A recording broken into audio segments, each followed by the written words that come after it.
Franck Don, bonjour. Bonjour. Alors, vous êtes le secrétaire général de la CFTC Métallurgie. Merci de nous accorder cette interview pour Francophone Business TV. Alors, Franck Don, vous êtes le chef de file de la transition écologique au sein de la Confédération de la CFTC. Pourquoi l'organisation de telles journées sur le bien commun à la CFTC? Alors, c'est le bien commun, mais c'est le bien commun du devenir, du déplacement d'une manière générale, de la mobilité au sens large du terme. Il s'est passé il y a pratiquement un an une grande annonce qui a été faite dans le monde de l'automobile, à savoir l'interdiction totale de vente de véhicules thermiques d'ici 2035.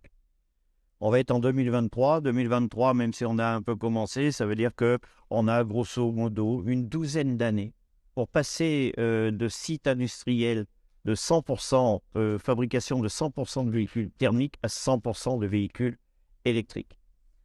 En cela, c'est une décision européenne. Nous sommes légalistes.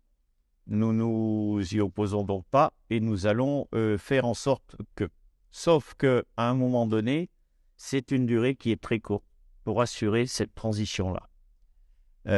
Transition humaine, puisque ça veut dire que cela nécessite de nouvelles formations, de nouvelles compétences, ou plutôt des formations pour acquérir de nouvelles compétences.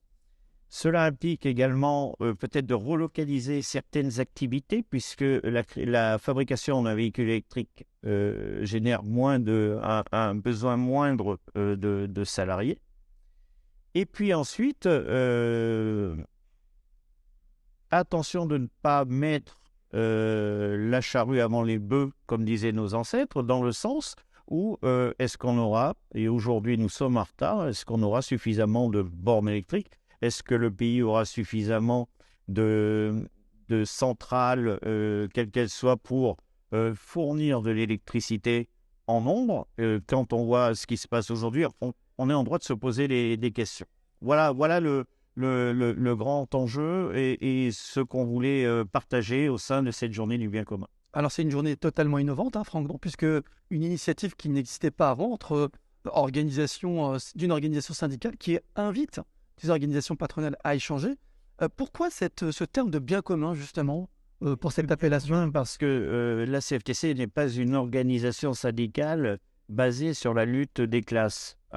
Une entreprise est là pour être performante et ce n'est pas gênant qu'elle soit performante. Où la CFTC intervient surtout, c'est sur la redistribution des richesses engendrées par cette entreprise. Donc le bien commun qui nous unit tous, c'est le bien de l'entreprise et de ses salariés.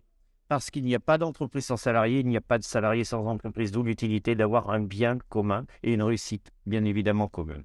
Alors Franck Don, quel est selon vous l'avenir justement? Vous parlez de l'industrie qui change, de la voiture qui change, l'avenir de l'industrie métallurgique pour les prochaines années, qui est complètement bouleversée par cette transition.